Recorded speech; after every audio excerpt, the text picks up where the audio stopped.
He's saying that his internet is a little bit spotty at the moment, so we'll see if this even works. All right.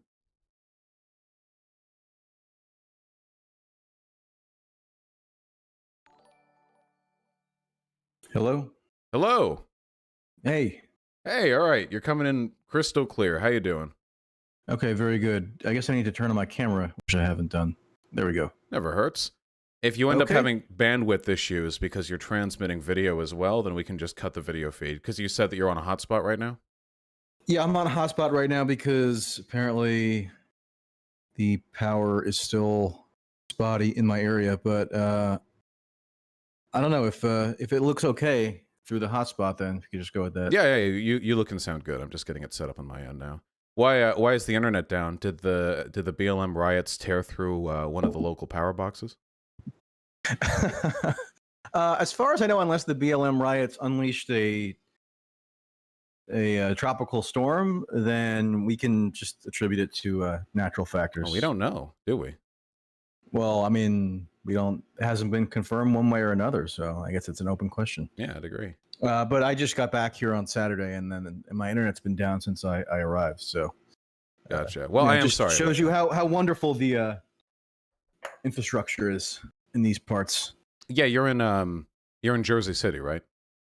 Right. Yeah. Okay, gotcha. I haven't had the pleasure of visiting. All right.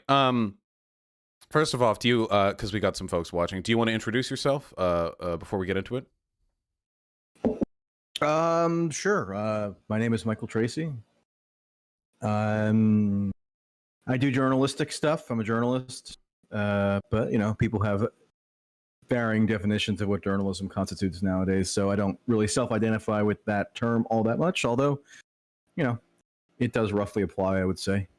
And I write for a variety of different publications, and I do some YouTube, podcasts, different types of media. And that's my very roundabout description of myself. Nice. I'm pretty much hardlining into the YouTube game, so that's where I've put all my eggs. Okay. I forget the exact context. Yeah, YouTube is kind of it was never my primary. It was never what I perceived as my primary mode of output online. I just kind of fell into it through the Young Turks, mostly, and ever since it's just one of sort of many modes of output. I guess it's the future of the journalism game. Frankly, we've got so many hot, new commodities running up, like Tim Pool, who are really speaking truth to power. I forget the exact context by which we came into contact. I know you tweeted or you said you'd be willing to talk to me, which I appreciate. Many people often aren't. I noticed that a lot of the people who responded to that were dissuading you from speaking to me, which was a little disheartening, I'll admit. I do like being liked, as I think many people do.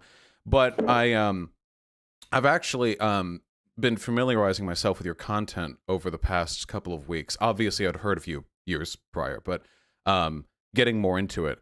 And I had a couple of questions, if you don't mind. Just on the point of context, just to establish it, not that anyone particularly cares, but I mean, if you're interested in knowing, I got some messages saying that you had mentioned perhaps wanting to talk to me, or you invited me on a stream. I don't know if that was true or not. Maybe it was a concerted troll campaign that was successful.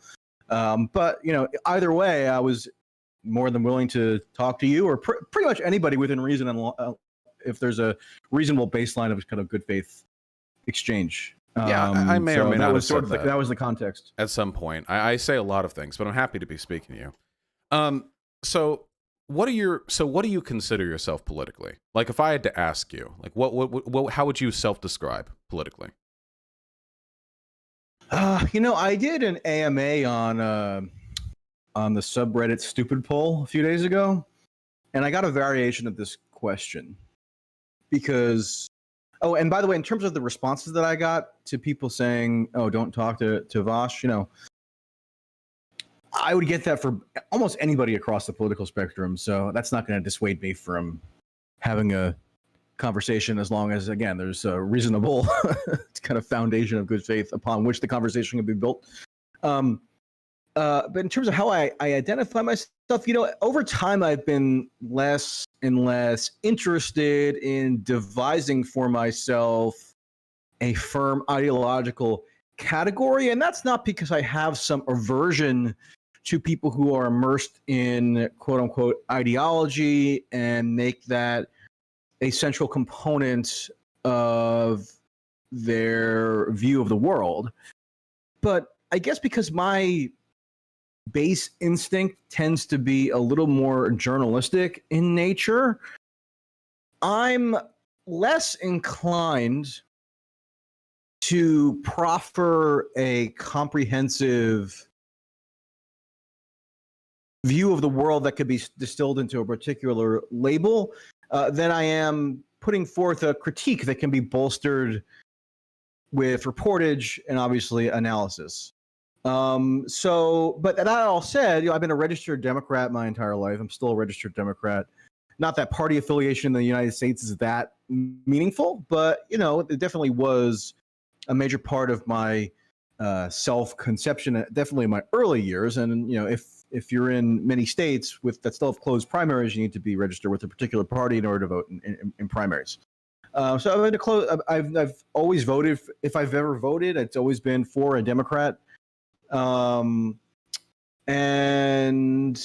I would say that, there's some intrinsic tendency within me that does make me more naturally affiliate with the left and the right. That being said, I've often found it very fruitful to engage constructively with the right and write for their publications, appear on their media networks and such.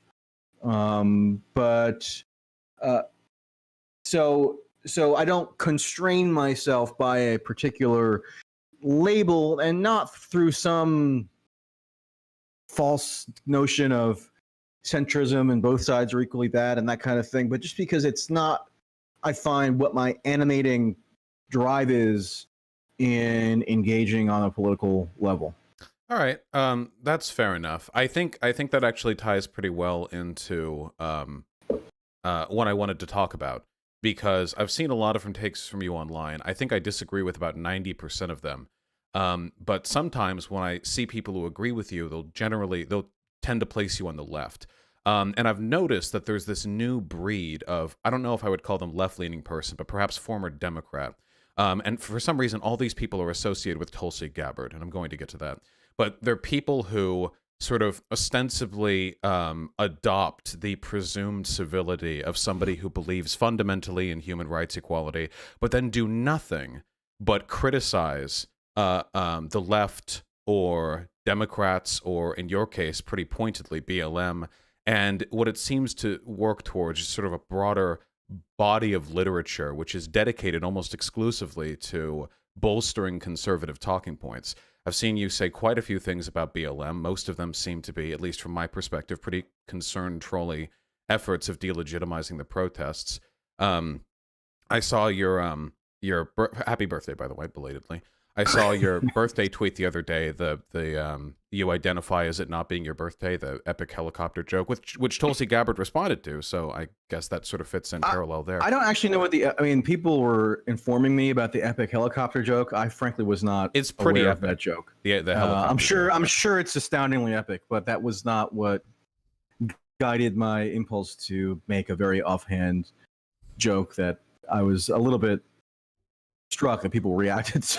No, it's great. Well, my issue is when a lot of people criticize you, I don't even see, because I saw that stupid poll AMA, by the way. When one person asked you what your political identification was, your answer was crypto-fascist.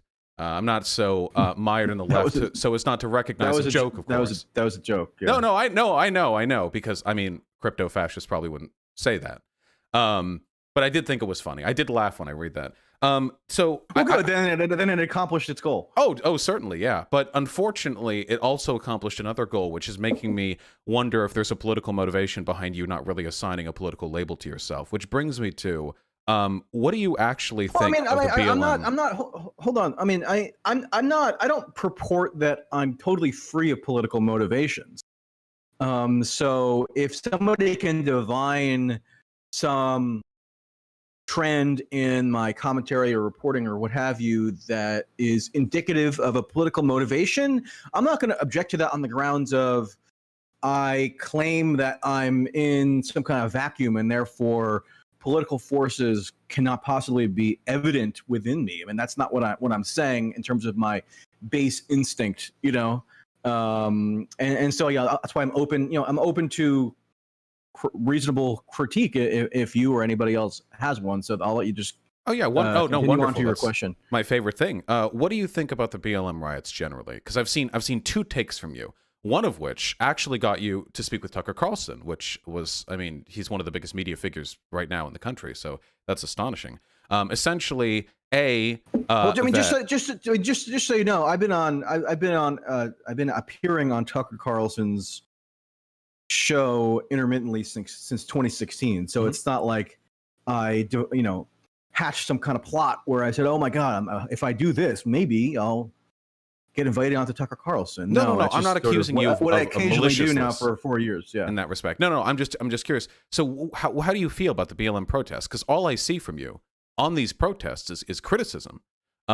With regards to the first, it was the social distancing thing, and to my knowledge, the medical experts have come out and they've said, well, for the most part, these protests aren't really contributing to the spread of COVID-19 because it's outdoors. I don't think that's been established at all, in any way that's satisfactory. But that's sort of a side issue, I guess. By what criteria would you determine what a satisfactory determination for that is, above the medical experts? Well, I mean, do you have a particular expert opinion that you're citing? Because there was one draft paper that went around that hadn't been peer reviewed, which was then uncritically reported on by a lot of media personalities and journalists who have a political or personal investment in the movement and then are therefore interested in preserving the unimpeachability of its public image. Don't you think that's a little bit conspiratorial of you to suggest that these journalists had a bias in misreporting medical information to promote a political agenda? You think it's conspiratorial to say many journalists and activists have a deep political and personal investment in the sanctity of the Black Lives Matter /protest movement that's been erupting for the past 2 months? If you believe they're deliberately reporting on insubstantial medical information, then yeah, I would say that's fairly conspiratorial. From what I can see, yeah, I'm not positing a conspiracy. I'm not positing a conspiracy.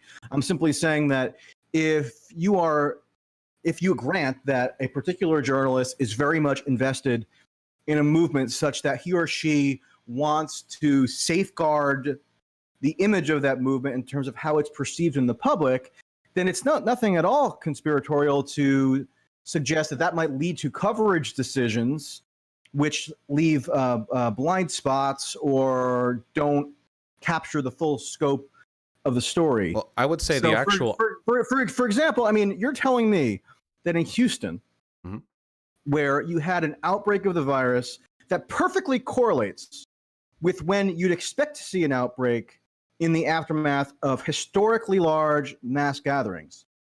You're telling me that the protests, you can go look at the photos of it in Houston and also in Austin, some other parts of Texas, had zero to do with the outbreak. I simply do not believe that, but because we have firsthand but you've jumped points here.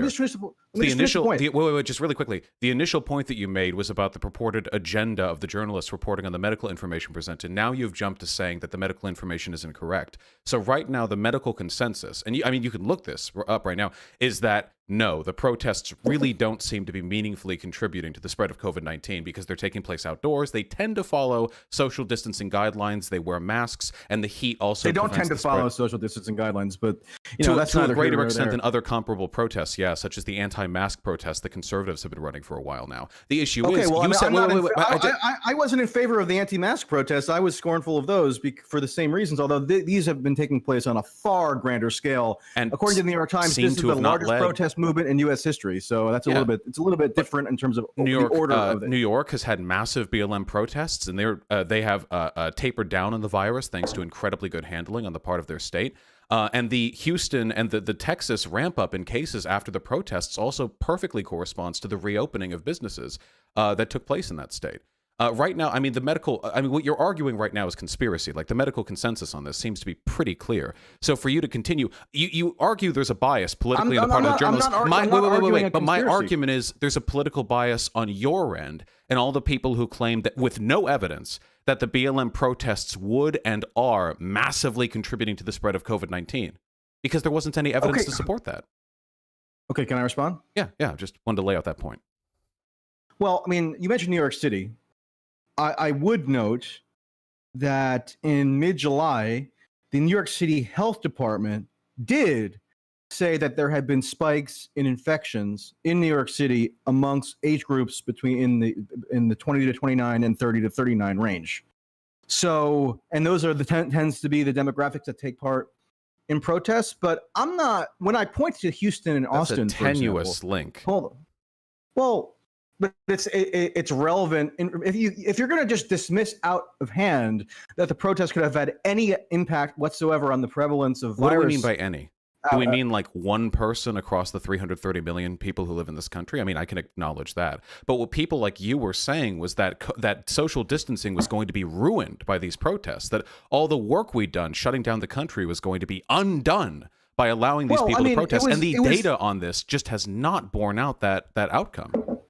I mean, because the United States data collection capacities in relation to COVID are very substandard in the first place. So it's not as if we have this perfectly accurate. This is conspiracy again. No, the medical consensus on this is really clear. Now, no. Now you're like, we don't have. You keep accusing me of positing a conspiracy, but I haven't. I'm not saying that there's some like people in a cigar smoke-filled room. Wait! Don't strawman me. I'm not saying that you're claiming there are people in a smoke-filled room. What you're essentially saying right now is that the medical consensus is incorrect. And I'm not. You're saying the medical consensus is incorrect because of some tenuous links you've drawn, or we don't have the capacity to draw this data. But you had no problem reporting on the idea. Wait, please. You realize the double standard here. When you make an accusation against me, you got to let me respond. But I have to finish the accusation. So the problem is you're being very, very, very credulous here, but you have been incredibly insistent that social distancing would be ruined by these BLM protests with no evidence to back it up. And you continue to be insistent on that point in spite of increasing bodies of evidence countering that argument, so I posit to you, the journalists who reported on the safety of the BLM protests aren't the one with political bias. You are. And you're obsessed with this sort of backhanded criticism of the BLM protests because it's easier than actually criticizing the ideological foundations of the movement. Well, I mean, I'm happy to engage with the ideological foundations of the movement, but we are in the midst of a historic pandemic still that saw a spike at the exact moment you would expect to see it if the biggest mass protest movement in U.S. history had any degree of impact in terms of the spread of the virus. So, and I think you're also overstating medical consensus because you're almost accusing me of being a conspiracy theorist in that you're pitting me against the so-called medical consensus. But I think you're overstating the certitude of that medical consensus. As far as I know, what you're referring to is one study that wasn't peer-reviewed and that was widely reported on, again, by many journalists who have an active interest in bolstering the moral virtue of the. What is the paper you're referring to? You're engaging right now in conspiracy by definition, but what is the paper you're referring to? How am I engaging in conspiracy by definition? Because right now there is data on my side and none on your side. You're arguing from conjecture, and then you're arguing the only reason data on my side is being accepted due to political. Yeah, sure, absolutely. So this is done by Dave Friedson. This was here. Link this to you. Is this a paper you're referring to? This study uses newly collected data on protests in 315 of the largest U.S. cities to estimate the impact of mass protests on social distancing. So, 315 cities is a pretty huge sample size. I can find some more if you would like. But you will not be able to find any medical evidence to the contrary for me. I know that you won't be able to. Hold on, I'm just browsing I'm just reading the abstract here to make sure this is the one that I'm having that I was thinking of.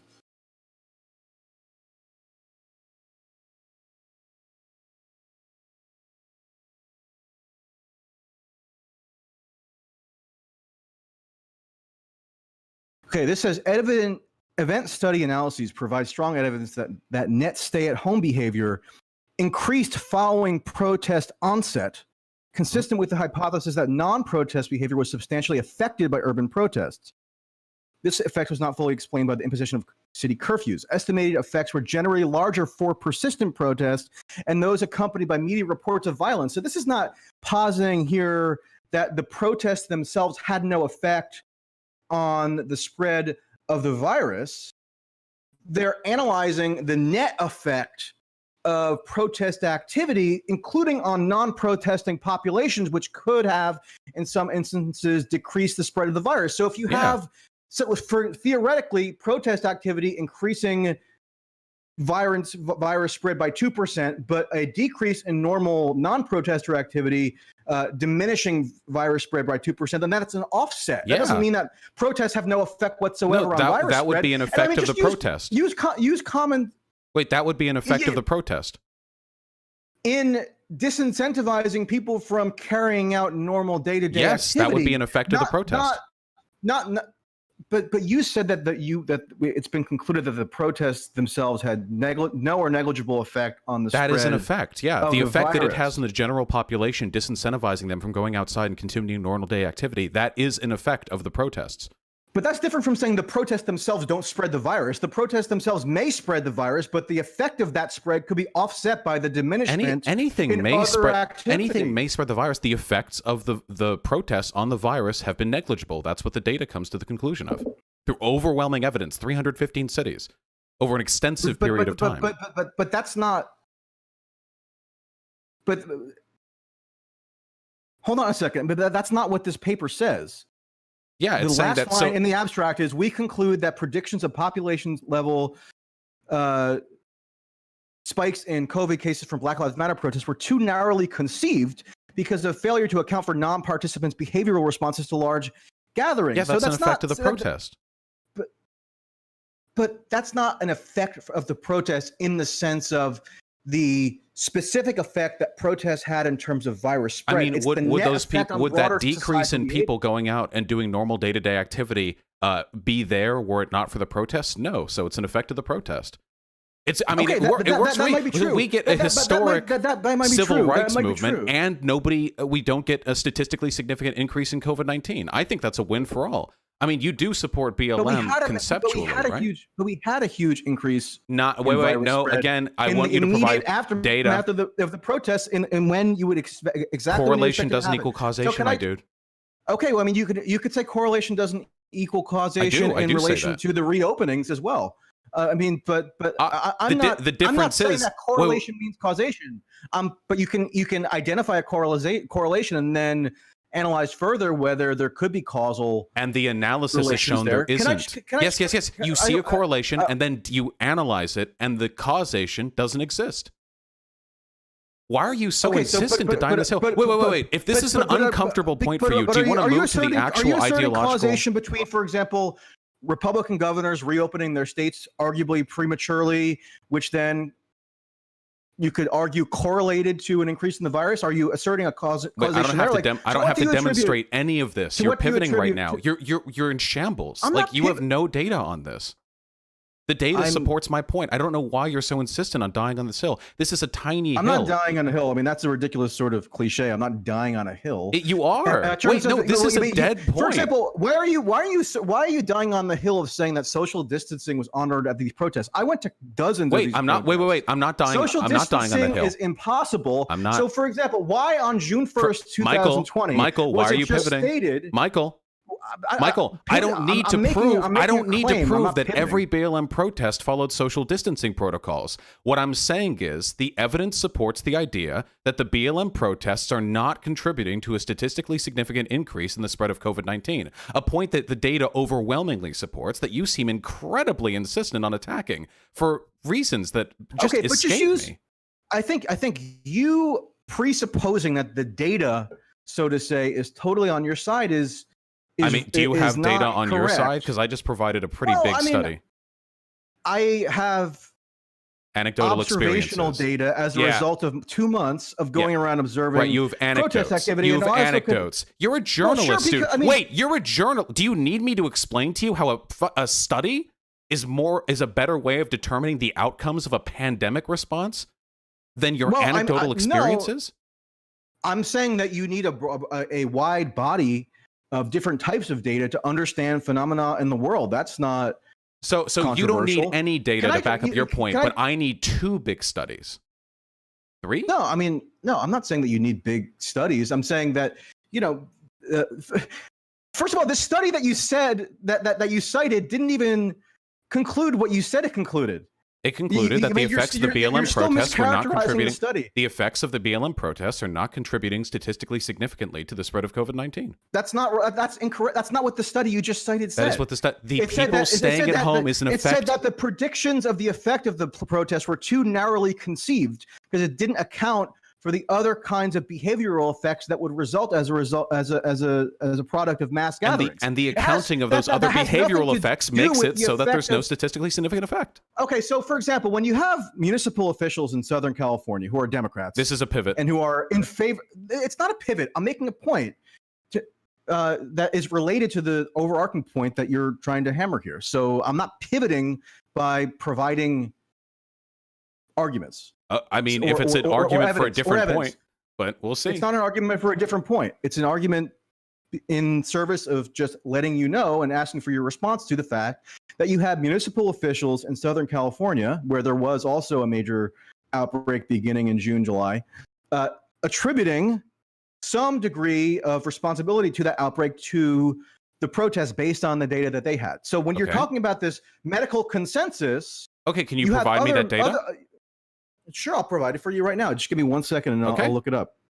Does it come before or after the data that I provided you? Is it more or less comprehensive? I will characterize it for you in just 1 second when I find it. Because in the study I gave you, they specifically called out that previous estimations had failed to take into account certain factors that they had. So this might be one of those. Okay, here you go. Right.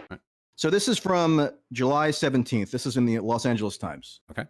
Corwin Porter, interim public health director for San Bernardino County, said he believes the county is seeing more cases because of, quote, an increase in private gatherings brought on by recent holidays and the onset of summer, the reopening of businesses, protests during June, and less vigilance by individuals and businesses in physical distancing and wearing of face coverings. Okay, so we just listed the protests offhandedly amongst a dozen other things with what data supporting it? Well, yeah, according to the county level data that they collect in San Bernardino County, California. Now, you can accuse that public health official who's a Democrat in San Bernardino County of making it up or having an agenda. But how did he isolate that one variable? Concluding that.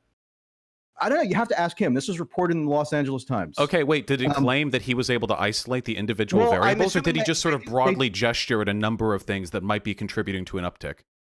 Also, if you could link me that source, I would appreciate it. Okay, I mean, I'll hold on 1 second. Let me just pull it up.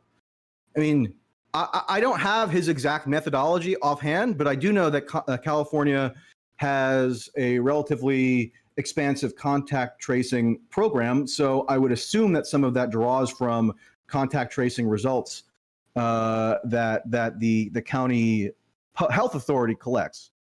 I mean, possibly. I would have to see it. Okay, and you know, and you can find other examples of officials. Okay, but I'm not looking for officials. I'm looking for data. Well, they're making these claims on the basis of data that they've collected. But they're making guesses based on data they've seen. They haven't isolated the variables, which means it's useless. What doesn't mean it doesn't mean it's useless. And you know, in noting the potential. A spokeswoman for Riverside County said that officials believe the increases in cases. This is an op-ed. This is just an opinion piece. An op-ed? It's not an op-ed. Sorry, I apologize. Not an op-ed. It's not an op-ed. I apologize. I misread. But this is an opinion piece. It was stated at the beginning. This is just the belief of individuals. It's not an opinion. It's not an opinion piece. Do you know? Do you know what belief translates to in terms of data? Hypothesis, and then you have to test it. Okay, so then you could be saying that if you're accusing this interim public health director for San Bernardino County of just spouting off beliefs on the basis of no evidence, that seems like a little bit of a conspiracy theory to me. No, I'm saying so maybe you should call him up. I can't. And It's see if actually he's- insane to me. I don't know if you know you're being dishonest or if this speaks to your journalistic credibility. What you have provided me I'm being is dishonest. not the same as what I have provided you. A I didn't say it was the comprehensive longitudinal study taken from hundreds of cities is not the same thing as one paragraph in a New York Times article where one woman says that different officials believe that it could be caused by a number of things, including protests. This is a ridiculous. You are denigrating the legitimacy of this conversation just by continuing to defend this point. If you would like, in fact, I would like if we can move on. Yes, I am feeling like I am in the clown house right now. I rubber nose. By citing to you a Los Angeles Times article that quotes a municipal official, Do I need to start putting makeup on? That's a little odd.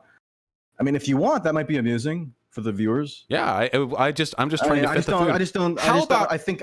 I think you're radically overstating the ridiculousness. Massive comprehensive data study. You have one paragraph where they say they believe blank, and they don't even isolate any of the variables. But the study that you keep citing doesn't even conclude what you say it concludes. It concludes exactly what I say it does. Listen, how do you feel? Wait, take away COVID-19. We're in fantasy world. How do you feel about BLM? How do I feel about BLM? Yeah. I mean, do you have a little bit more of a specific question? That's kind of a broad. It's kind of an open. It's like an open-ended essay question almost. I mean, it'd be easy for me to answer. Angle? I mean, I'm in favor of it. Are you in favor of it?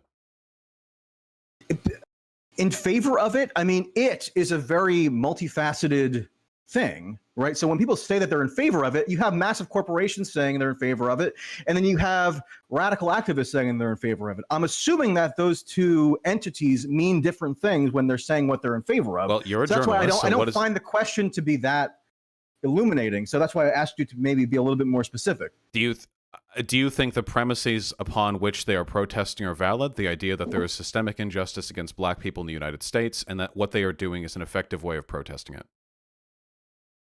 That there is, I think that there is clearly systemic disparities in American society in relation to blacks that goes back centuries, and those disparities often manifest in inequitable treatment of blacks, especially in the criminal justice system. I mean, so you agree systemic racism with the drug war being a major culprit of that. Something that I've reported on many times in the past. So you would agree systemic racism still exists to this day? I agree that there are racially disparate outcomes in many facets of American society. Why are you avoiding my phrasing? Well, I mean, I'm using my own phrasing. Is that a problem? So, are the phrasings comparable? You asked me what I think, so I'm telling you what I think exists. What is the difference between your phrasing and mine?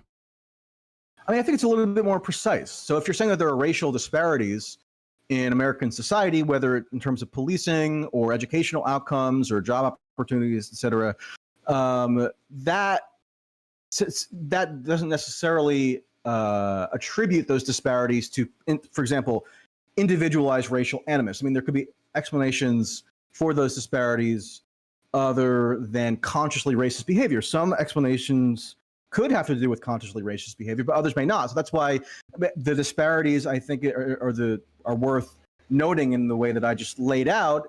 And disparities that fall along racial lines can be harmful in their own right. So I think it's a perfectly justified way of framing the problem. Do you think that the disparity between black and white people in this country would be solved if we were to address all class disparities in this country? I mean, I think that's such a theoretical scenario. It's almost impossible to say. I mean, I think that universal programs involving social expenditure, involving social insurance, et cetera, probably would have a, quote, disproportionately beneficial impact on non-white or black populations insofar as they tend to cluster more disproportionately on the lower end of the socioeconomic spectrum. So, yeah, would they disproportionately benefit from those programs? Sure. I think that's a longstanding truism of American public policy. But would that mean does that mean that it would solve every racial inequity in the country? No. I mean, I think that's a little bit. What racial inequities would it not solve? What racial inequities would it not solve? Well, I mean, there could be individual people who harbor prejudicial beliefs about others outside their race that an increase in spending on social social services wouldn't necessarily address. So I mean, Do you think those people are a you systemic can't problem in America? people who harbor prejudicial beliefs. Yes. I mean, to the extent that there are many of them, they probably comprise systems where the net effect of their decisions and behavior could have a systematically deleterious effect on others. So, Okay. so yeah, I would say it's a problem. All right, I think that's semantically indistinguishable from acknowledging there's systemic racism in this country. So, I mean, I'll take that. We can agree Okay. on that one. And how do you feel about the protests? Do you think they're an effective way of addressing this? Would you change their tactics if you could? Well, I mean, I wouldn't want to be in a position where I'm dictating tactics to a protest movement. That's sort of not the role that I perceive myself in. Can I have a follow-up question on that? Sure. Yeah, you recently went on Tucker Carlson's show to talk about all of the businesses and people who have been harmed by BLM, all the damage the rioting has done. When you talk about the negative outcomes of BLM and their tactics, it kind of implicitly feels like you're saying they should change their tactics. Well, I mean, I also thought it was journalistically valid to go to places that saw historic riots on a magnitude that has not occurred since at least the 1960s in the United States, and perhaps before, even going back further, given the geographic scope of the riots. So whatever the ultimate political impact of that journalism, I still felt that there was a journalistic imperative for me to do that. Do you think it's a little bit coincidental? Do you think that do you think that was do you think going to places like Minneapolis, where you have entire blocks that are burned and now rubble, do you think that's journalistically valid? Oh, yeah, absolutely. Yeah. I don't think there's Okay. anything that should be off limits for journalists to cover. I do think good. it's interesting, though, that you seem to agree with the premises of the Black Lives Matter movement, but as a journalist, your output has been dedicated to attacking the movement in one way or another, whether it be repeatedly criticizing them for the collateral damage that's caused by the rioting, or by saying that we're ruining social distancing. Everything, all the work we've done has been undone by these protests. But I still, even in this conversation, I haven't heard any positive coverage of BLM from you. Like, not a positive word, like I support them or what they're doing is good. Okay, So I'll give you one. I'll give you a positive right now. I mean, there was a resolution. I have to look this up specifically, but I believe in June there was a resolution introduced in the U.S. Senate. Hold on, give me 1 second. I can look it up really quickly. Okay, so there was actually a bipartisan act introduced on June 11th. Called the Justice for Breonna Taylor Act in the U.S. Senate, which would prohibit no-knock warrants, which is the type of law enforcement activity that led to the death of Breonna Taylor in Louisville, where I actually just was a few days ago. And to me, that's a very proper legislative response, and so I applaud whoever had a hand in creating that, and I tweeted about it at the time. So, I have no issue mentioning what I perceive to be beneficial policy changes as a result of increased societal awareness around police excesses. I've been a critic of U.S. police culture for years, many of which I think much of which enables excess force, corruption, and an overly punitive societal approach. So you're in favor to social problems. BLM because the advocacy they've engaged in has led to, among other things, the push for this legislation? I mean, I don't think it's a matter of me being in favor or opposed. Like, I don't understand why it has to necessarily be looked at in that binary. This is why people sometimes accuse you of being a weasel. Because everyone, even journalists, have political biases, and acknowledging those biases is an important part of allowing viewers to recognize your right. Yeah. But you're not, because you're not taking a stand on this. You're not condemning or appraising them, but you are writing articles saying the BLM protests have done tremendous damage or are going to do tremendous damage. But you don't say they're bad. But in order to acknowledge a bias, I mean, I've just laid out to you a number of my different views that have something to do with BLM. So and that sheds additional light onto what my journalistic angle may be on a particular subject, and then people can take that into account when they read it or watch it. Let me provide an example. I don't think being upfront or being forthright about my bias necessarily requires me to declare that I quote support or oppose a very sprawling and multidimensional protest movement that to me doesn't even lend itself to that kind of. It's about the implication. Like, imagine I ask you, how do you feel about gay people? And you go, I like Freddie Mercury. And then you go out and you write 5 articles on the damage that the LGBT community is doing to America. And then I bring you back on. You're like, well, I don't. Gay people, that's so vague. Like, am I pro or anti-gay people? They're just people, you know? I guess, which is kind of true. I mean, I like some gay people and I dislike other gay people. But but the problem is, what I just did was I gave you an example of an anti-gay journalist who was weaselly in that they wouldn't take any credit for their anti-LGBT positions. Hold on, you've just acknowledged that you found it to be journalistically legitimate to go to places that underwent serious rioting and talk to people who were affected, including small business owners, minorities, recent immigrants, who, by the way, are largely Democratic constituencies, but whose views haven't really been represented in popular media narratives. Because, the one way, I don't know if you've read all my articles, but I've mentioned this in a couple.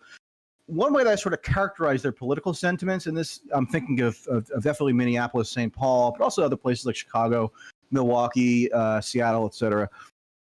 They tend to be sort of small c conservative in their cultural and political attitudes, but they're still Democrats. They're not pro-Trump. They don't have any affinity with the Republican Who's not Party. being represented?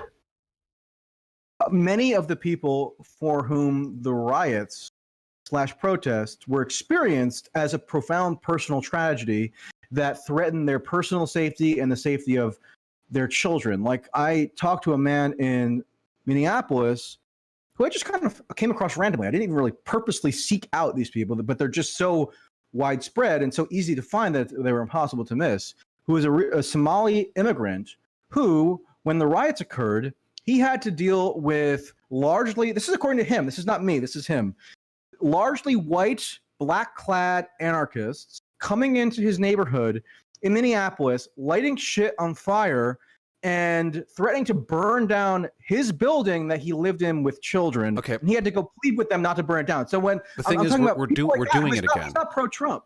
So the thing is, we're doing it again. Nobody in America is pro burning down apartment blocks with children.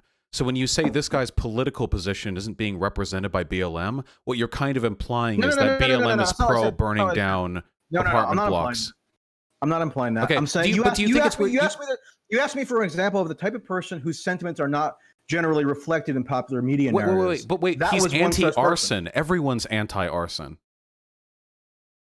Well, not everyone, not the revolutionary anarchists who committed arson attacks. Wait. You realize what you just did there, right? You see that little pivot? You just said these people's positions aren't being represented in major media, and now you're trying to suggest that major media position is pro-arson. What are you talking about? No, I'm not. You I'm not suggesting that. You're attributing to me a suggestion that I didn't make at all. Well, you just said, and pardon me if I misremember. So you said no one's in favor of arson. I mean, I would assume that the people who committed arson attacks are in favor of arson. Well, generally, no. I mean, people who kill aren't always pro-murder. Usually, most people are anti-murder conceptually. Wait, so you think that people who intentionally set fire to buildings can't be said to be in favor of arson? Wait, no. I'm saying it's though that's a political position that the person whose house nearly was burnt down isn't being represented by is ridiculous. The Democrats are losing the modern immigrant left. They're pro-arson, and the non-woke lefties won't follow them. That's not what I'm saying. That's not what I'm saying. I'm saying that there are people who have reservations about the protest movement, given their experience with the protest movement, which to them resulted in mass damage. And yet, who are not conservatives, who are not pro-Trump, who are not Republicans. What reservations? They exist in this sort of ideological no man's land where they don't bolster the agenda of either party very neatly. So they don't get their sentiments don't tend to be reflected very much in popular media narratives. What That's reservations? That they're anti-arson? That to them, the Black Lives, and these are largely non-whites. So again, I'm just relaying to you what I was told. I mean, I don't care what the ethnicity of these people are. I'm not. You don't need. I sort of do. But I think it's sort of instructive what their ethnicity is, given that we're reducing so much to the nature of people's racial identities. What reservations? So, apart from the arson, well, I'll grant you that arson is bad. But apart from that, what reservations in that you have an impoverished man who is disabled in North Minneapolis, who is in a wheelchair, who told me that in the wake of the protests, he can't go down to the grocery store where he gets basic amenities anymore. So that's how he experienced the protest. He's not an activist. He didn't participate in the protests. So do you think that represents like a large demographic of people who are being left behind by the political messaging of BLM? I'm pretty sure if you asked most BLM protesters, they would say that's fucked up. We should get somebody to engage in some mutual aid and maybe get that guy his groceries. Perhaps so, and good for them if that's what they choose to do. But then this isn't about political positions being left behind. This is just about massive protests hurting people, and that does hurt people. Okay, I agree that it does hurt people, and I think the people that were hurt. I mean, when I went around into Minneapolis, St. Paul, and I'm not pivoting. I'm just explaining to you sort of where I'm coming from here. I went around and did something relatively simple, which is that I spent like 10 days going and talking to business owners and residents whose lives were totally upended by the protests/riots. And I don't think that you can draw a neat distinction between the two necessarily, given that they all happened at the same moment. And when I did a Twitter thread and when I've done art, in most cities, the riots were only the first few days. Yeah, but just to be clear, in most cities, the riots either didn't happen or were only in the first few days. The only cities where the rioting is continuing are cities like Portland, where there are literal, like, ongoing fights between the state and the people. That's generally right. I'm talking about that first week or so in late May, early June, when you had the major eruption of activity. So yeah, that's right. But I went around, 3 weeks later, roughly, and just did very simple, straightforward reportage. I'm not saying I'm a unbelievably talented investigative reporter or anything. This is really commonsensical. And just sort of documented their stories, did a big Twitter thread, uploaded some stuff to YouTube, wrote a few articles. And I can't tell you how many hundreds of people across the political spectrum, not just conservatives. Yes, there were many, but liberals and leftists who contacted me privately saying, "Oh my God, I had no idea that the protests riots had this kind of severe impact on the local, largely non-white communities in Minneapolis, St. Paul." So when I say that the people who are, quote, hurt by the protests haven't really had their perspective represented in national media narratives, that's what I'm talking about. That's a serious discrepancy for which you can assign explanations that have to do with the fact that so many journalists and activists are invested personally in the public image of this movement, and therefore that could guide their coverage decisions. And that's not a conspiratorial. That's not positing a conspiracy. That's just natural human behavior. First of all, I don't buy this shit that nobody was covering the riots or covering the damage done to the communities. For the first couple of weeks, the only major coverage of the Black Lives Matter protests were people talking about how Minneapolis was burning. That was like the discourse was dominated by this perspective. So the idea that all the news media people are conspiratorially only talking about the positive end no, that's ridiculous. There has been plenty of light brought to that. I don't have anything against talking about these issues, by the way, but can you understand how, in light of your apparent inability to say you support BLM and your constant coverage of things that give bad light to BLM, you're effectively pragmatically taking an identical position to somebody who is anti-BLM? I mean, this is. I just want to say here one last thing. I think what I'm doing is covering aspects of BLM that haven't received due attention, in part by talking to working class people who have a different outlook on the movement than one that you generally find if you consume popular the overwhelming media, including social media narrative. The overwhelming majority of if that pragmatically results in me. Sorry, say it again? The overwhelming majority of people of color in this country do support Black Lives Matter. For black people, it's something like 85% support, and then there's like a neutral zone before you even get to the opposition. Sure, but I think, you know, part of what happened, that's why when you initially asked me the binary yes or no question, do I support it? I hesitated because I find it to be very reductive and oversimplified.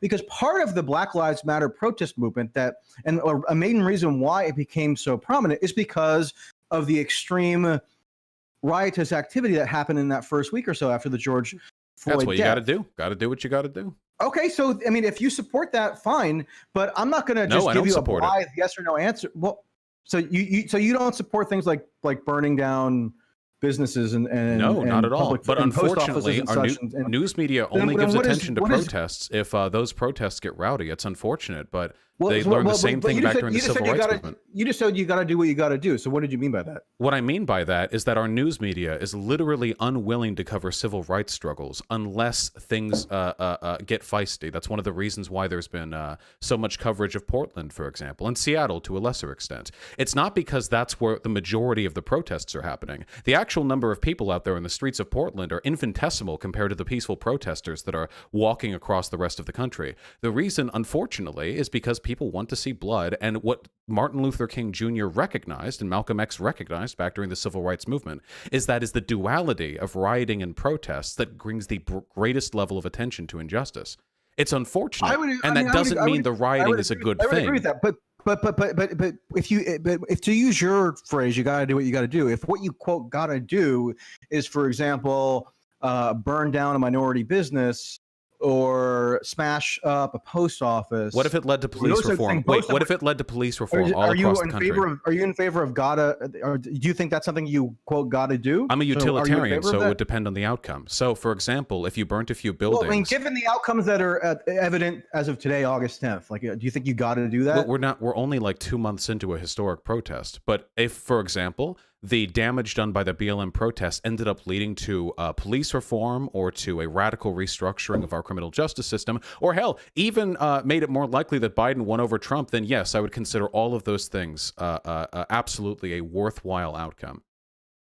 Can I ask you one thing? Okay, I mean, I think that's a perfectly valid perspective to have. So. All right, thank you. My one issue that I have though is like what you've said to me right here is you've kind of given the impression of somebody who recognizes the complexities of the BLM protesters and doesn't want to commit to like a dualistic yes, no, good, bad answer. But you're and just to interject very briefly, I mean, I wouldn't even say that with regard to like Joe Biden.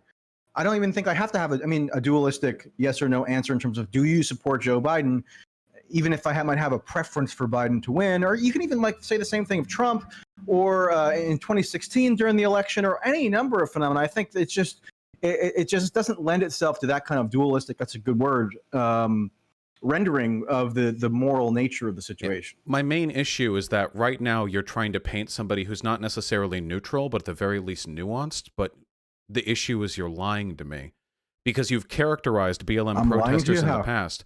On May 30th, you called them self-indulgent left-wing identity grievance rallies. And on the 20th of July, you said that the idea that you could call the BLM protests a working-class uprising is beyond hilarious unless white suburban moms in yoga pants and 20-something trans activists are now considered tribunes of the working class. So this idea... So wait. So if we're to bring out like all your coverage of BLM... You have misrepresented scientific data on their propensity for spreading COVID-19. I haven't misrepresented the scientific exclusively data. Covered. Wait, if I may, hold on. And then I read the conclusion of the study that totally contradicted how you had depicted it. So you misrepresented that. I don't have time to explain study literacy to you, but I promise you that article agreed with everything that I said. I simply read the abstract, and it totally... You don't praise BLM, but you do talk about the damage done in its wake, and you characterize BLM protesters as being white suburbanites, trans activists, suburban moms, and other groups such as that. I mean, your coverage of this seems to indicate a pretty overwhelmingly negative and patronizing view towards BLM. I just Okay, just so but you I know, mean, you just accuse me I'm a of- you prideful man. just I accuse don't me like of being lying. lied to. You just accuse me of how am I lying? How am I stating wait, a Michael, falsehood to you? Michael. I'll give you. You can How? do. Because You are lying is or you are consciously stating a falsehood. you're lying, or you're a massive weasel. You refuse to commit to anything, but all of your language outside the context of you clarifying your points. Okay, so is I'm happy to continue. Hold contradictory. on, I'm happy to continue this conversation, but part of what I said initially was that Presumption of good faith. I agree completely. So are you willing to engage in good faith and not lie to me? I'm happy to engage in good faith, but when you accuse me of lying, when I'm being as honest as possible with you right now, that seems to me to veer into bad faith because I'm not lying. I'll happily explain to you both claims in those tweets you cited. In terms of the suburban white yoga mom thing, yeah, that was a flippant, semi-dismissive characterization because I have been to suburban protests, which was a major component of this movement. That's why it was so big, because it was so widely distributed amongst different kinds of geographic areas that you wouldn't normally expect protests to happen in. So I attended certain protests that occurred in heavily white suburban areas. And guess 20-something who the major trans demographic activists as well. Well, I think when you have the entire month of June was largely dedicated to the notion of Black trans lives, and that is It was dedicated to a number of things. It was dedicated to a number of things, but that was a major aspect of it. I think you'd agree. And when you have just these casual surmises that the protesters are automatically tribunes of working class sentiment, and yet one of their major points of emphasis is a relatively niche subject like Black trans lives. You can support Black trans lives rights, protections, whatever, but I think you have to acknowledge that it's a relatively niche subject. What's the incompatibility there? I'm not saying it's incompatibility. Most trans people are working class. Many, I'm sure that's largely correct. The question is whether they are tribunes of the mass, broad-based working class, and I don't think that Black trans lives or the protection thereof is necessarily a highly animating working class concern, especially in relation to the pandemic, which I think is a working class concern. This is what's so interesting. This is sort of what trans issues not a working class concern. If trans issues aren't, then certainly Black issues aren't as well. I'm not saying they're not a working class concern amongst some segments of the working class. The issue is whether Black trans lives protesters are, quote, tribune, meaning they're broadly representative of the sentiments of the working class as it's widely understood to exist Black in the Lives United Matter States. protest is largely about progressivism, social equality, and usually, I mean, at least right now, trans people are kind of the canary in the coal mine. They're the forefront of the progressive discourse, and usually testing people's opinions on trans people. They're the forefront of the progressive discourse. That's right. Yeah, exactly. And that's what you do. Back in the 1980s, it was gay people as well, and back in the 1960s, it was women and Black people, and then a time before that, it's different groups, the Irish, the Italians, and the reason we do that is because usually these people are a very good litmus test for the relative level of bigotry and partisanship on the part of the people who are fighting against those civil rights. So right now, if a person is, say, for example, against transgenderism, as they often call it, that usually means they're not a particularly good luminary for progressive issues, whether or not there are many trans people in this country. I mean, that's sort of a conceptual discussion. I don't know that I would necessarily agree with the premise. It depends how you define progressivism. If you define progressivism as increased social provision to disadvantaged communities, I don't know that beliefs on the ethics or propriety of trans issues is necessarily the best indicator of how they feel, for example. Then you would have to say the same thing about gay people.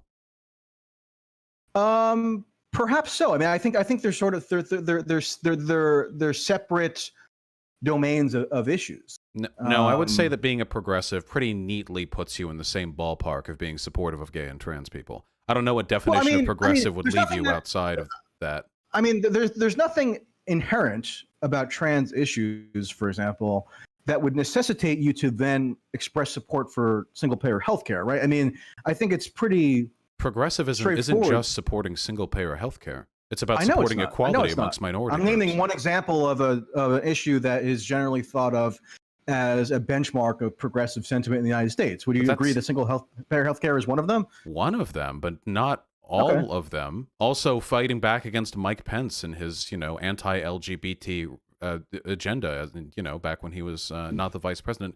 That was also a bastion of progressive activism. The point is that I don't think that there's no definition of progressivism that doesn't include these groups. Okay, I mean, that may be so, given the contemporary definition of progressivism. However, I don't think that there's anything inherent about being in favor of increased social provision, and of being against oligarchy, against concentration of power in the tech sector, in the energy sector, in the financial sector, that intrinsically necessitates one to then be a stalwart activist on behalf of Black trans lives. You just wouldn't be a progressive. Yeah, you could be other things. You could be in favor of this. How would you define how would you characterize a person ideologically who, for example, is in favor of breaking up the banks and single-payer healthcare and free universal public college, that sort of thing, but has what you might call a bit more of a traditional take on trans lives? Not that they're actively hostile to trans, but they aren't necessarily an adherent to the dominant form of trans a class reductionist ideology, I guess. Okay, but certainly not a progressive. No. If anyone legitimately believes they have any place in the left saying that they care about stuff like single-payer healthcare and better infrastructural investment, but then they're just going to leave minority groups out in the cold, no, of course they're not on the left.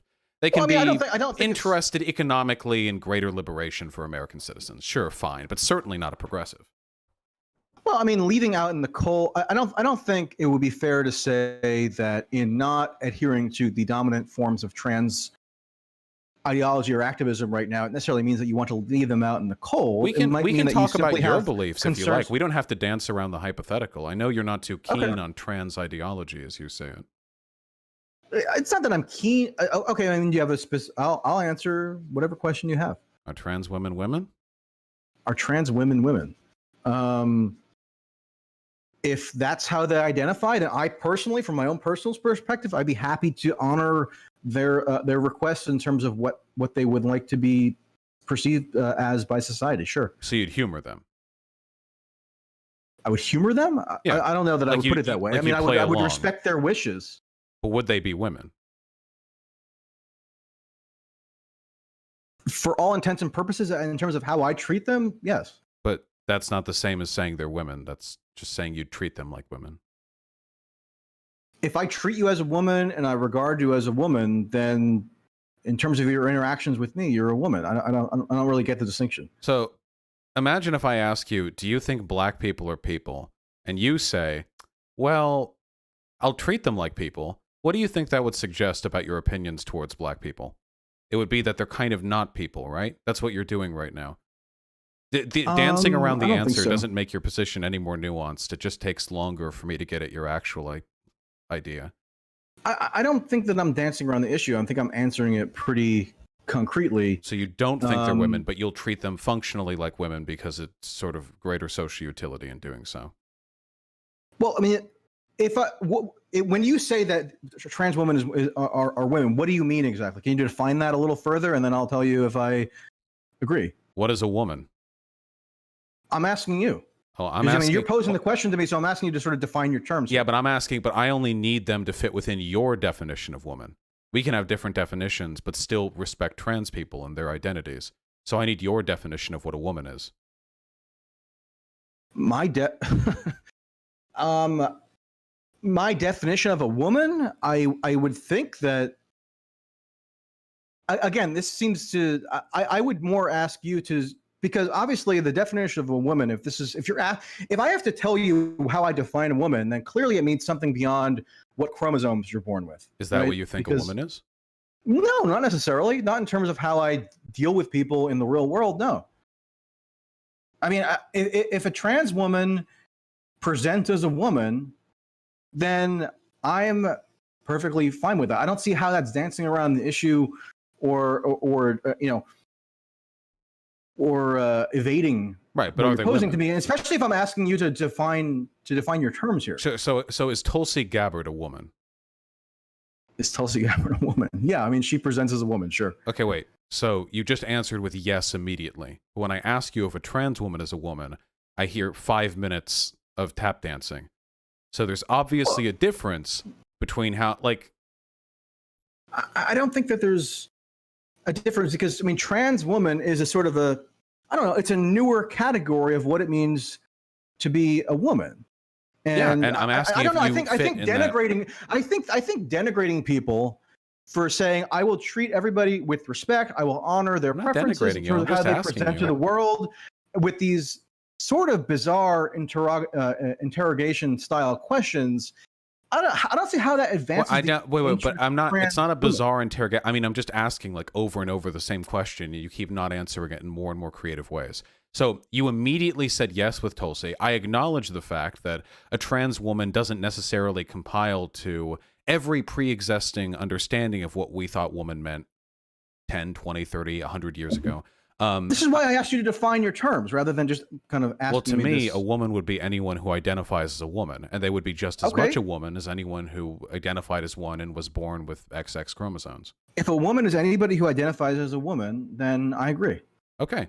Just as much so as anyone born regardless of their chromosomes? I mean, in terms of how society interacts with them, I only have so many teeth of my own to pull. I'm running out here. I got my wisdom tooth removed. Do you think that a woman who is born with male genitalia, but then transitions to a woman later on in life, if I say that they're a woman, which I agree with in terms of their societal presentation, are in every 100% the same as every other woman who was born with different chromosomes. I mean, no woman is 100% the same to any other woman, but I'd say they're both the same. Well, they're the same in terms of the chromosomes they're born with. Sure, but there are women who have different heights. That's biological. Even cis women have different heights. So yeah, they're the same in the sense that they're both equally women, but they have other characteristics that are different, like having a penis or having a vagina. Like there are some women who are tall and some women who are short, you know?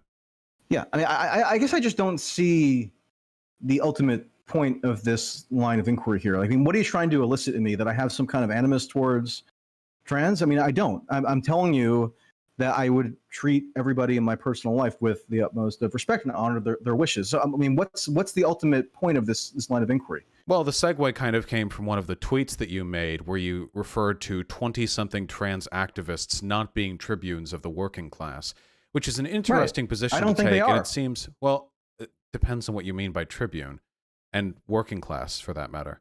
I would say that tribunes of the working class would be anyone who shares the working class experience, and that the working class tribune roster should be diverse, because to pretend that the representatives of the working class are only white men is to erase the fact I don't that pretend that. Well, I know.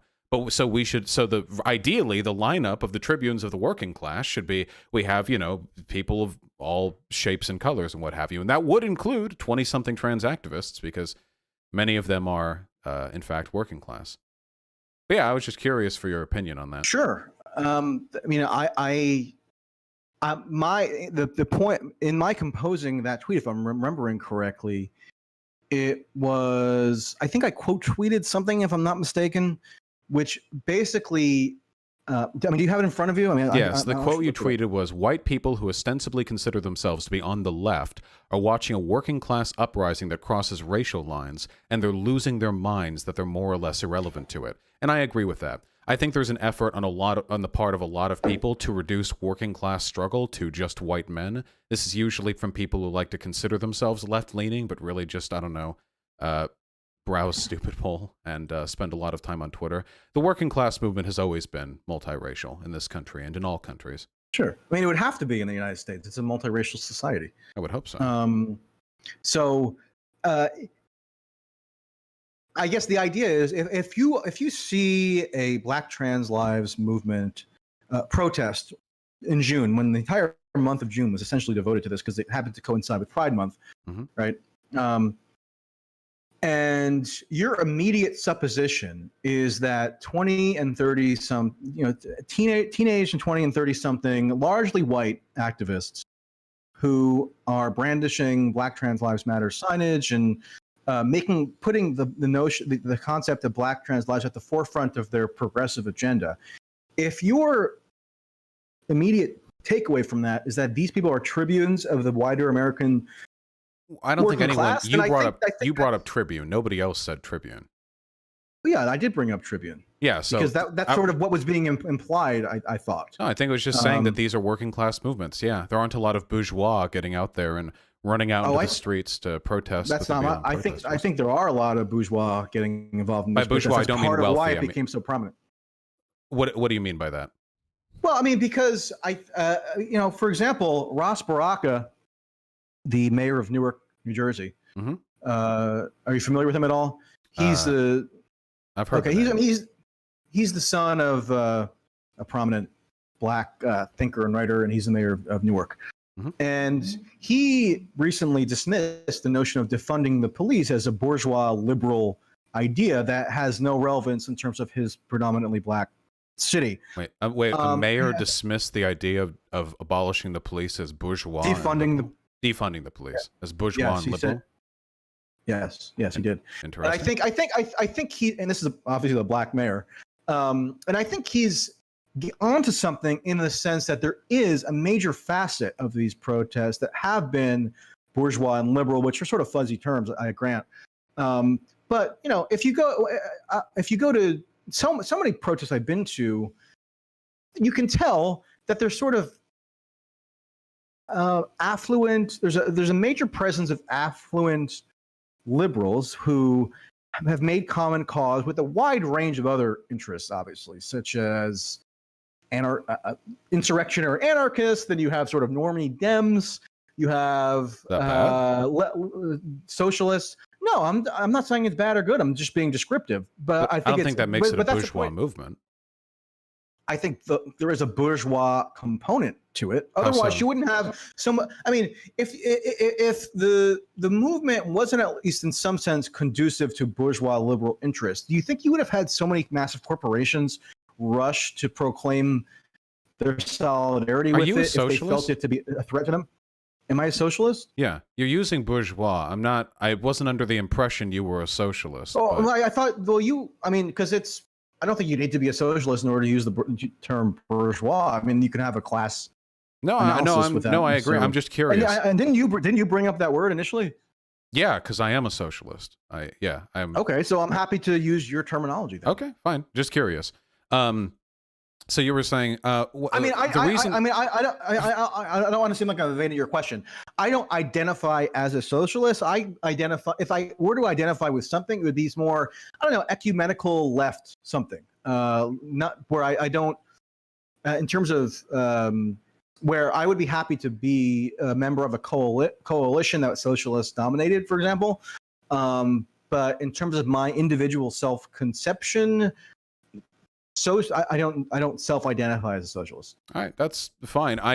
So first of all, the fact that there are affluent white protesters mixed in quite a few of these rallies makes sense because college students have always been, at least over the past 60 or 70 years, like a very strong backbone of progressive protest movements in this country. Back during the 1960s, of course, we had the civil rights protests, which, while obviously largely dominated by Black people, were supported heavily in large part by those groups. Likewise, with the end of the war movements in Vietnam. And with regards to the corporations throwing out to support BLM, they're not doing it because BLM is a bourgeois liberal movement. They're doing it because those corporations know the majority of the population supports BLM, so they can just cash in on some free fucking publicity by aligning themselves with a movement most people seem to like. But I don't think that delegitimizes the movement in any way. Oh, no, I don't argue that it delegitimizes it necessarily. I think it's a component of it, and I think to deny the presence of what you might call bourgeois liberal sentiments in driving the movement is to just deny what made a major part of what made the movement so prominent. Well, I don't deny there are liberal elements that are driving the movement, but not bourgeois. I do reject that idea.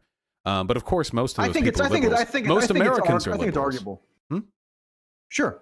Yeah, I think I think it's definitely plausible to me to say that there is a bourgeois component of the protest movement. Whether it's a but in what? significant How are they enough serving component corporate interests? to define it. How are they serving corporate interests? Yeah. Well, I mean, if Apple or Google can emblazon their products with Black Lives Matter, and then in hopes of garnering additional profits, I mean, that shows that. But that doesn't mean the protests are bourgeois. That just means that the companies are profiting off the existence of the BLM protests could be like literal all anarchists, and there would still be corporations making money off merchandise from it. I don't think that makes the movement bourgeois. That just means the bourgeois will always find ways to monetize. Well, so if Google or Apple employees partake in the protests, literally, like they attend protests, they help organize them, which has occurred, if I'm not mistaken. Bourgeois. Then what? Then so if they're like, say, managers of the company. I mean, that wouldn't make it a bourgeois movement necessarily. No, but it means that there's a bourgeois component. Then you could say then that there's like a 6'8" component because a 6'8" guy went to a protest. When we talk about components to a movement, we're talking about the driving ideological interests of the movement, not like is a rich person there or is a bourgeois person there or something like that. I think like we have to be specific with this language because there are people like those fucks at the Rising, Sauger and Crystal and what have you, who constantly What's your problem with the Rising? They're next. Who constantly delegitimize BLM by pretending that that BLM is in some way this corporate stooge movement, that if it was actually radical, then it wouldn't be being supported by all these big corporations, which is an idiotic argument for a number of reasons. First of all, as Marx wrote, the capital interests of the owner class will always seek to commodify the political discourse of the era. So it wouldn't matter what the ideological disposition of the movement was, it will always be taken advantage of by corporations of that era. And secondly, the idea... I think that's right. Okay, yeah. Well, in that case, like everything is and is not bourgeois, depending on how popular it becomes. But meaningfully speaking, I don't think BLM serves the interests of corporations. I think that for the most part, it has been a good civil rights and a good working class movement. I hope that it can I ask you, maybe this will be more of an illuminating question, man. Do you think that BLM granting how multifarious it is and hard to sort of pin down, which again goes back to why I didn't want to answer your first question there in terms of a binary yes or no. Mm-hmm. I mean, but do you think that it threatens the interests of major corporations like, for example, Apple or Google? Yes, I would say so. To an extent. How the so? More radical elements, yes. How so? Well, the majority of BLM is liberal-leaning, and I acknowledge that, and liberals So that's the driving force, then, if it's the majority, right? Well, it's one of the driving forces, but there's also a pretty substantial radical driving force that's pushing for stuff like police and prison abolition. And police are, at least in the socialist framework, the watchdogs of the capital class. They're the people whose job primarily is to preserve the property relations of any given state. So by abolishing the police, or by even reducing their relative power in society, what you're essentially doing is you're thinning the protective lining for the bourgeois. You're reorganizing society to deprioritize the protection of private property. And I would argue that is absolutely a challenge to the material interests of the bourgeois. Now, not every BLM protester is out here protesting for abolishing the police, and I respect and recognize that. But there are people who are, and the idea has gotten quite a bit of traction. 5 years ago, can you imagine the BLM protests back then? Somebody saying abolish the police, nobody would have taken that seriously. Now it's an actual conversation. I think that's wonderful. I mean, I think you're right in terms of the discursive trajectory of the police. You know, I recently looked at a couple of tweets that I put out in the summer of 2016 when there was remember there was a shooting in Dallas where 4 or 5 police officers were killed. Oh, I remember the crazed BLM guy, right? A while back. Yeah. I don't know if he was a BLM guy or not. I mean, who knows? But whatever. I think he might have attended a protest or something. It doesn't really matter. The point is that it was clear that to me was a turning point in the police being quote unquote centered as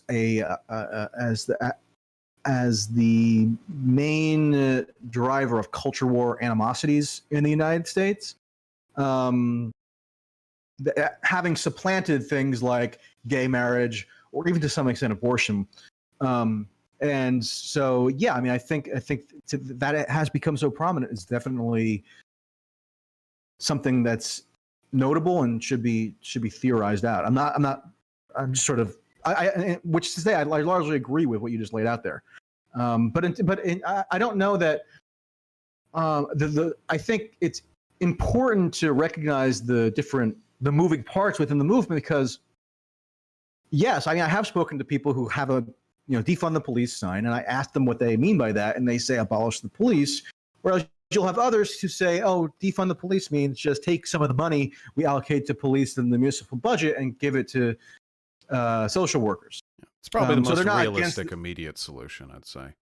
Right, and if that's the dominant strain within BLM, then I think it's a little bit of a stretch to say that it threatened the interest of like an Apple, because the police are going to not be able to insulate like Tim Cook or something from a popular uprising if they're it's not just about the literal revolutionary aspect here. It's about shifting the police's priorities from the protection of property to the protection of human lives. Right now, the reason we dedicate so many resources to the police, we don't do this to help human. How many people have filed a police report and gotten nothing back in return? No. The police exist mostly to make sure wealth stays where it's supposed to be.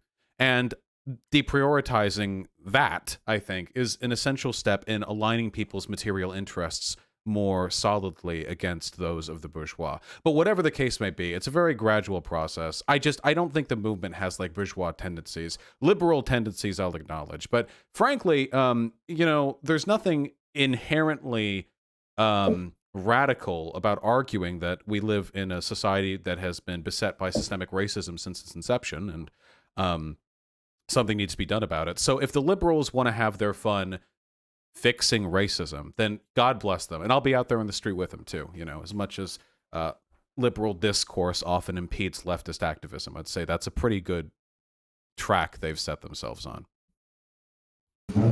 Okay. I mean, I'll take that as a comment on your part. Yeah. I think, some of what you say is correct. We've feel like I've held you up here for quite a while, and I apologize for that. Do you want to? Hey, I signed up for this. Yeah, and I appreciate that, by the way. Do you want to hit on any final points or like final memes before we head out? Final memes. Are there memes that I've neglected? I don't know. There's always a few to bring up. One point that I was in the process of making that I think sort of gets to why I covered and analyzed the protest from the perspective of the social distancing / virus issue is because in my discussions with lots of normal people, what's at top of mind for them, this is working class people overwhelmingly, is the virus / pandemic. It's part of the reason why Donald Trump's reelection prospects have been severely diminished, because the federal response has, correctly in my view, seemed to be extremely lackluster. And so for the protests to have been carried out with such little regard for the societal compact that had been brokered in relation to the pandemic, which involved not mass gathering. I mean, if you want to argue that the protests had negligible or no effect on the virus spread, okay, but it's impossible to argue that they contravened the societal guidance that had been widely adhered to in the preceding 3 months with regard to mass gatherings. And to me, the pandemic has hit the working class disproportionately hard, including minorities, by the way. And so I just feel like the tension there between having a protest movement about that emphasize things like Black trans lives that are counter to the protocols that had been in place in terms of mitigating a pandemic, that tension to me there had been very much elided or glossed over in the rush on so many people's part, including many in the media and the academic and even in the technocratic or public health worlds, to imbue the movement with this sort of like sacrosanct, unimpeachable moral stature. I think we have to change that perception. You should write an article about how actually there's no evidence to suggest that the protests are leading to an uptick in COVID-19 cases, and maybe those people will feel a bit better about it then. They should actually, the BLM protesters, like they're saviors because they seem to be decreasing the spread wherever they go by encouraging everyone else to stay home. So, I mean, so do you think that, from the outset of the pandemic, so in other words, the prohibition on mass gatherings was misguided? We should have never had a prohibition on mass gatherings in the first place? Oh, no, we should have. We should have. Why? Well, wait. Of what size? Sorry, I don't mean. Do you mean like a backyard gathering, or I should be?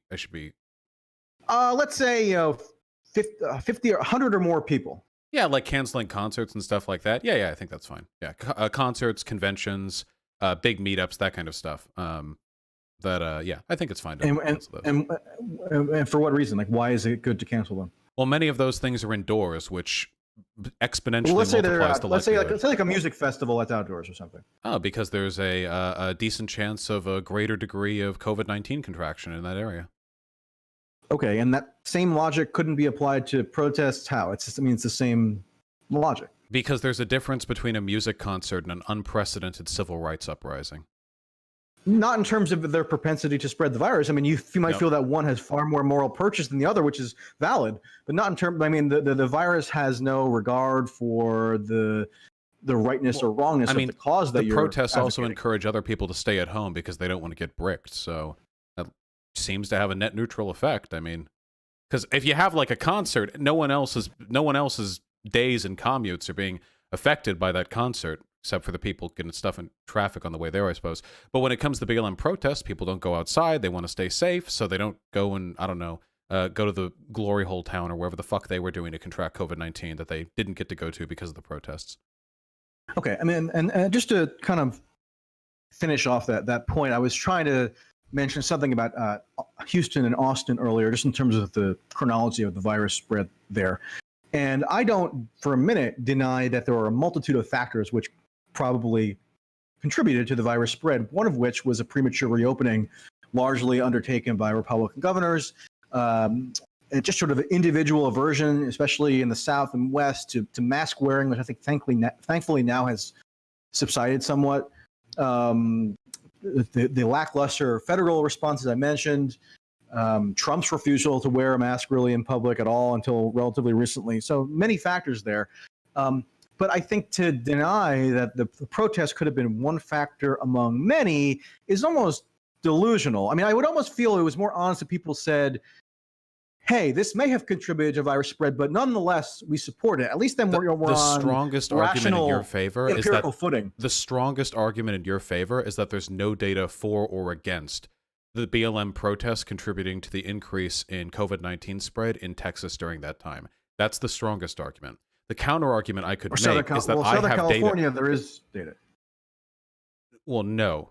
You gave me one lady saying that the people who she works for thinks that there may be a number of reasons why COVID-19 is upticked, which is not data. And you think that lady was saying that on the basis of zero data? I mean, I think that I would need to see data that indicates that factor had been isolated, because it literally sounded like she was repeating verbatim a list of possible causes given to her by her superiors. Okay, and I'm looking it up now, but I do believe. Wait, we did this at the beginning. We're horseshoe theorying this conversation. And also in July, we did this in the beginning.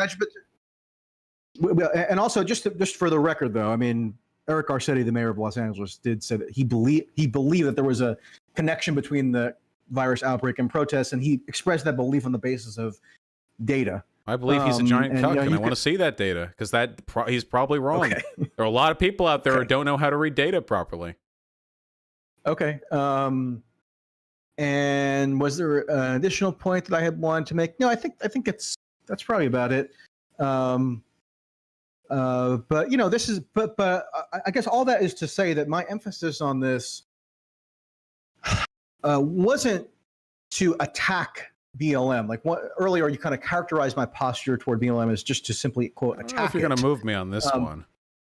But I having myself lived at the epicenter of the pandemic, where I did lockdown for 6 weeks to 2 months or so, as did so many others, having people in my social networks who were affected in it. You know, the principal at a middle school that I went to in New Jersey died suddenly from COVID. I did think that it was important to abide by a societal compact in service of mitigating a once-in-a-lifetime pandemic. And when Republicans violated that compact, I've been vocal about it.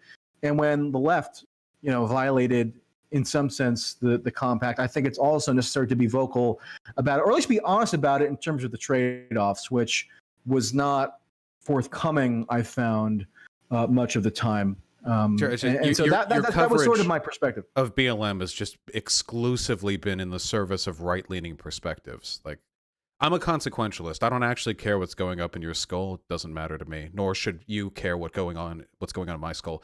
The only thing that matters is what we do and what the effects of those actions are. So for you to denigrate BLM protesters, saying they're all suburban white anarchists, whatever. I didn't say they are. I'm being a little bit hyperbolic here, but I recognize, of course, that this is absolutely a characterization you've levied at them. To talk extensively about damage done, say there's a political perspective not being heard, the people being left behind by the BLM movement, oh, they're violating social distancing, it was all for naught. This is exclusively negative coverage in every single one of these talking points I see on Fox News every day. I didn't say they've been left behind by the BLM movement, more about the popular media narratives that are driven by actors who have a deep personal investment in the sanctity in their mind. If a person's coverage, if a journalist's coverage of a given event seems to be exclusively appreciated and picked up by conservative media outlets or conservative-leaning individuals, I would consider the coverage of that event to be conservative, and thus their opinion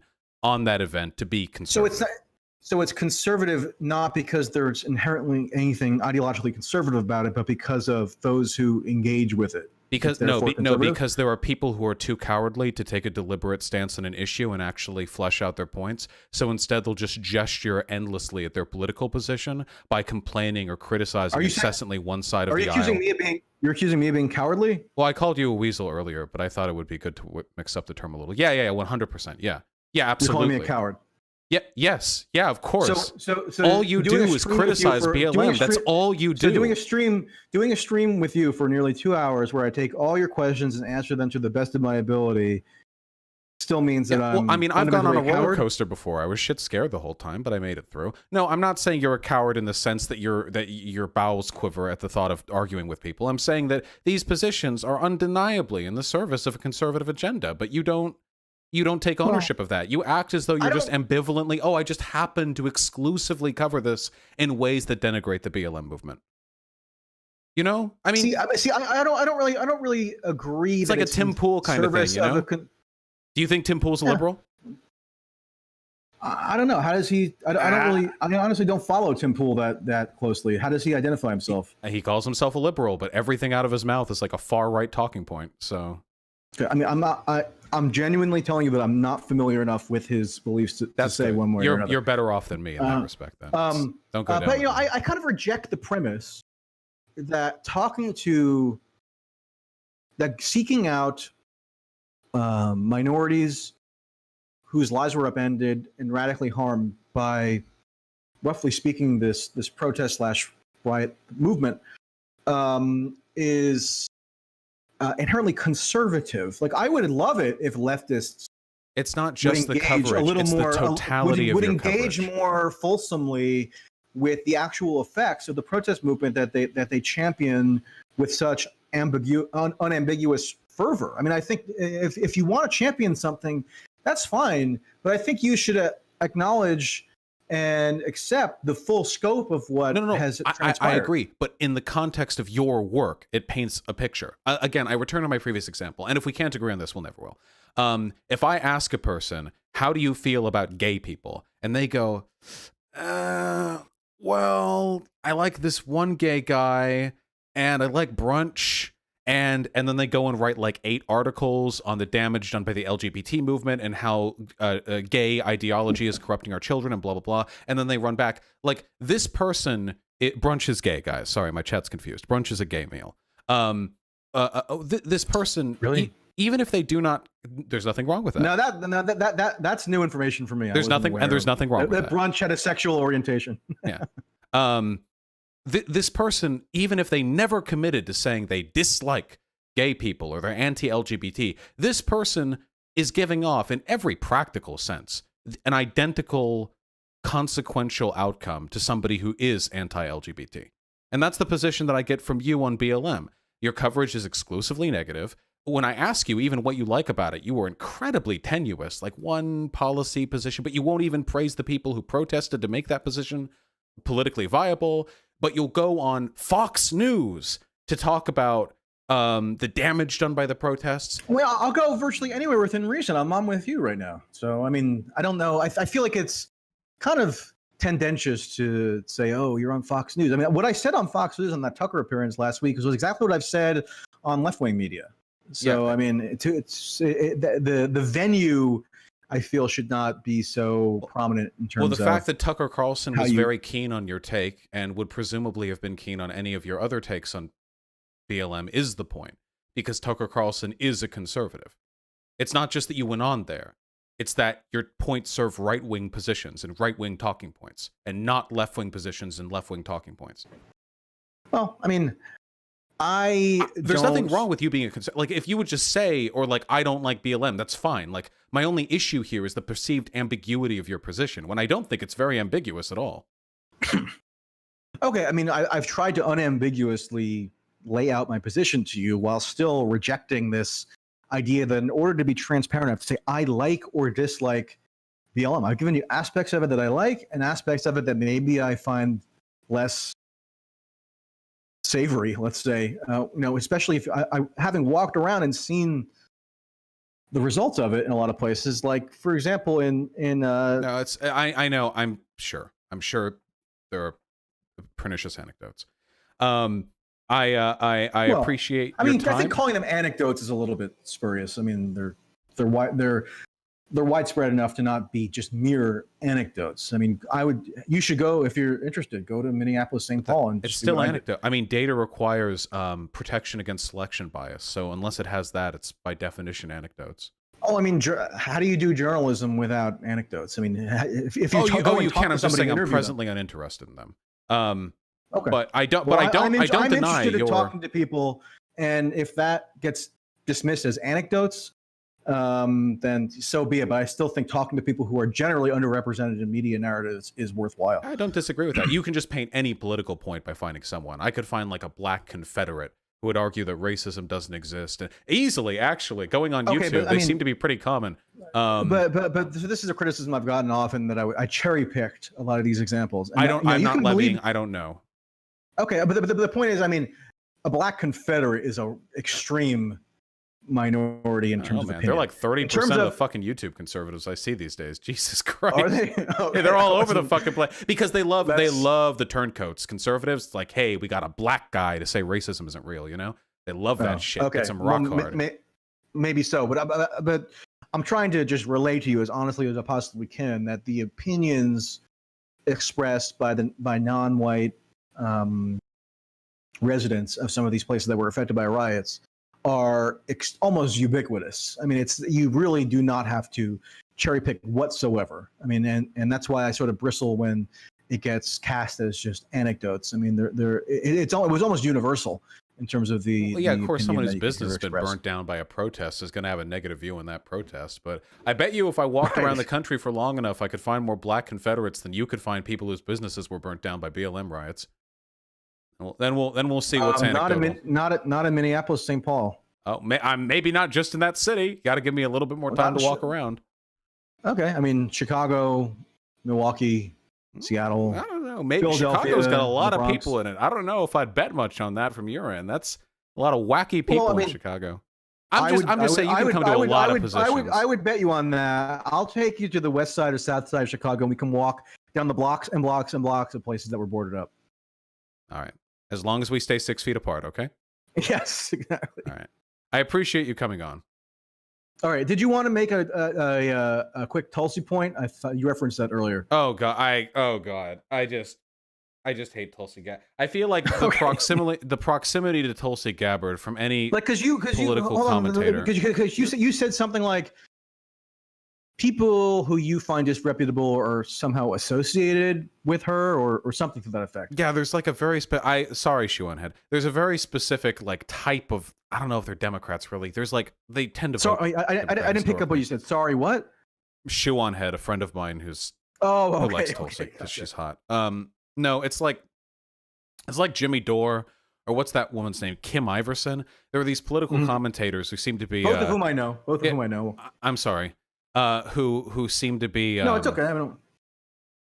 Oh, then I am sorry. Who seem to be adjacent to Tulsi, and they're like Democrats, but they hate Democrats, and all they do is bitch about Democrats, and they sometimes criticize Republicans, and they tend to be very class reductionist. They like to complain that the BLM riots are idpol, or that Bernie went too woke, or some stupid shit like that, and they talk about how actually they need to work with the far right for some sort of shared populist agenda. My problem with the Rising, for the most part. And what they end up being functionally is blue Republicans. They bolster every conservative talking point about how bad the Democrats, how bad Biden is, and then they never substantiate it with criticisms of the right, and it just kind of seems like grift shit. I think Tulsi will probably enjoy her Fox News like panel slot for in a couple of years, and she'll have a lot of fun there, being the token I left the left because they got too woke or something like that. Well, I mean, I think that's sort of a scurrilous portrayal of her. Especially in light of the fact that she endorsed Joe Biden. And I will cut my left arm off if she's not a Fox News panelist sometime before 2024. Well, I mean, she appears on Fox News frequently, but I think she probably has other endeavors in mind.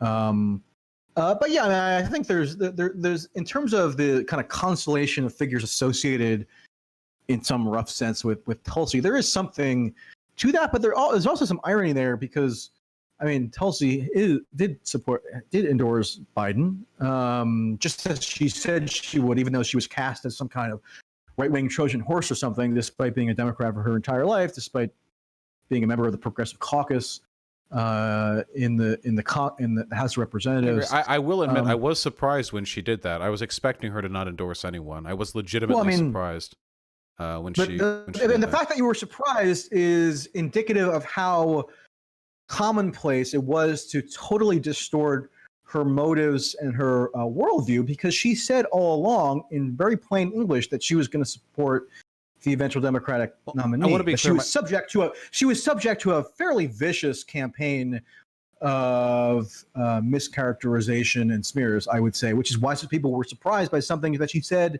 all along she was going to do. Yeah, it's possible I may have been a little too uncharitable with her. I'll recognize that. My issue is more with the people who seem to like her.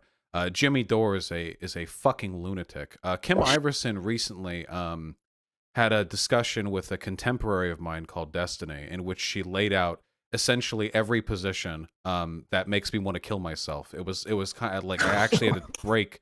I had to pause several times in the video and take deep breaths to sort of stifle the suicidality. I don't know. There's just something about her. I'm glad you're still with us. Thank you. I'm happy to be here too. I love life. Just something about being. Me too, actually. I mean, people kind of always assume that I'm very angry or discontent with life or something, but I more or less enjoy myself. No, we're having a good time together, just buddies on a campfire. I don't know. I think the fundamental we both have impressive beards, which I know people enjoy. Is people who say like the Democrat and Republican parties are the same, or something to that effect. I feel like that's a misconception from which a lot of bad political agitation stems. But we are approaching 2 hours now, and at this point, we have to. By which I mean I have to go to the bathroom. I really do appreciate you. Can I just ask you? Do you feel this was a constructive discussion? Significantly more so than I expected it to be. I'm not going to lie. Okay, very good. But I have a lot of screaming matches on my channel, so that encompasses a very broad range of potential discussions. All right. Well, I found it constructive as well. So I hope you have a wonderful day. Thank you for coming on, and best of luck with your internet. All right. Thanks. Bye. Bye.